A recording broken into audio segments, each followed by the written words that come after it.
Next जो हमारा topic है वो है फास्फोलिपिड।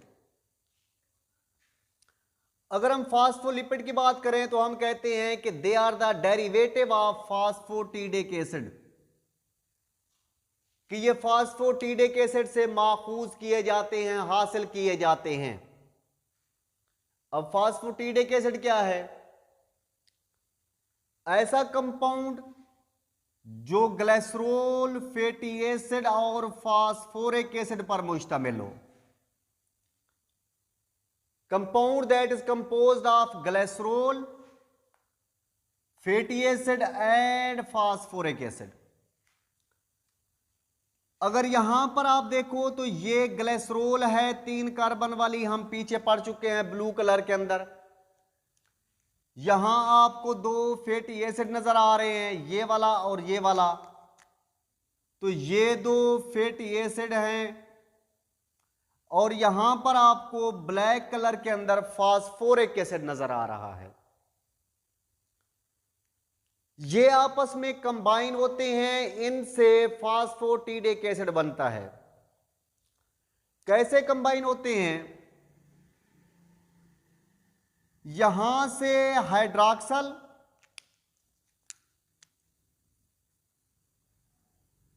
और यहां से हाइड्रोजन, फिर यहां से हाइड्रॉक्सल और यहां से हाइड्रोजन रिमूव हो जाते हैं। इसी तरह यहां से हाइड्रॉक्सल और यहां से हाइड्रोजन रिमूव हो जाएगा। तो अगर हम इनको रिमूव कर दें तो एक पानी का मॉलिक्यूल यहां से बनेगा और इनके दरमियान बॉन्डिंग हो जाएगी। ये मॉलिक्यूल ऐसे बॉन्ड बना देंगे। एक पानी का मॉलिक्यूल यहां से रिलीज होगा, रिलीज होने से इन दोनों के दरमियान भी बॉन्ड बन जाएगा।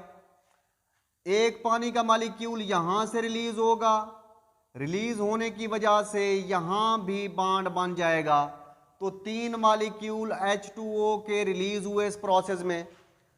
अब ये जो मॉलिक्यूल बना है इसको हम कहते हैं फास्फोटिडिक एसिड। और जब इस फास्फोटिडिक एसिड के साथ कोई भी नाइट्रोजन बेस मिलेगी, चाहे वो सिराइन या कुलाइन हो, तो ये कुलाइन की एग्जांपल आपकी बुक में दी गई है। जब ये फास्फोटिडिक एसिड के साथ मिलेगी तो हमें फास्फोरिक एसिड हासिल होगा। अब फिर से सुन लो, ग्लिसरॉल, फैटी एसिड और फास्फोरिक एसिड आपस में मिल गए। ये आपके सामने जो मॉलिक्यूल मैंने बनाया, ये मॉलिक्यूल, ये मोस्टली जो मॉलिक्यूल बना खड़ा है, इसको हम कहते हैं फास्फोटिडिक एसिड। जब इस फास्फोटिडिक एसिड के साथ नाइट्रोजन बेस कंबाइन होगी, नाइट्रोजन बेस के मिलने से जो मॉलिक्यूल बनेगा उसको हम कहेंगे फास्फोलिपिड। तो यहां मैंने वही वाला फास्फोटिडिक एसिड लिखा, बस उसका कंडेंस फार्मूला लिख दिया। यहां पर आप देखो कार्बन के साथ 2 हाइड्रोजन है, तो कार्बन के साथ मैंने 2 हाइड्रोजन लगाए। इस कार्बन के साथ 1 हाइड्रोजन है तो यहां पर मैंने 1 हाइड्रोजन लगाया।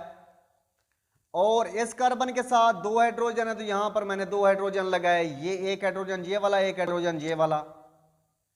तो ये CH2CH और CH2 बना। उसके बाद आप यहां पर देखो, ये O है तो ये O है, ये C, यहां पर ये C, फिर ये O, फिर ये O, यहां पर R और यहां पर R। उसी तरह इसको लिखा OCOR, तो यहां पर भी OCOR।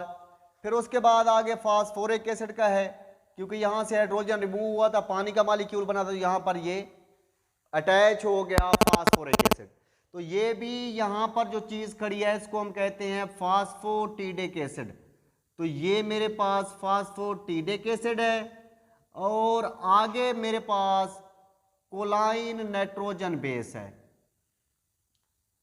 तो इन दोनों को जब मैं आपस में कंबाइन कराऊंगा, जो चीज बनेगी उसमें कहूंगा फास्फोलिपिड। तो अब यहां पर देख लो कि फास्फोरिक एसिड का हाइड्रॉक्सल, उधर का हाइड्रॉक्सल यानी कि कोलाइन का हाइड्रॉक्सल आपस में रिएक्ट करेंगे।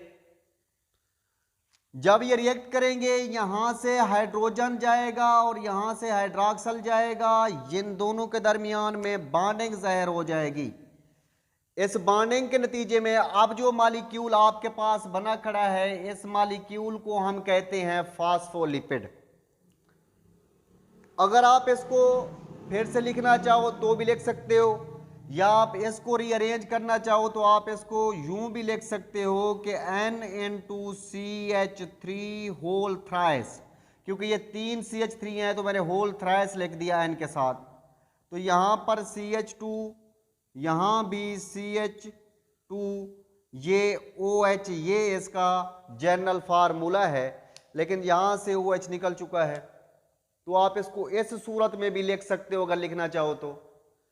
अब अगर हम फास्फोलिपिड की अक्रेंस की बात करें तो वही बात कि ये भी वाइड सेपरेट है, ये बैक्टीरिया के अंदर भी मौजूद होते हैं, ये एनिमल्स के अंदर भी मौजूद हैं, ये प्लांट्स के अंदर भी मौजूद होते हैं, और मोस्टली ये सेल मेम्ब्रेन का हिस्सा होते हैं। They are associated with the cellular membrane, ये सेल मेम्ब्रेन के साथ मौजूद होते हैं।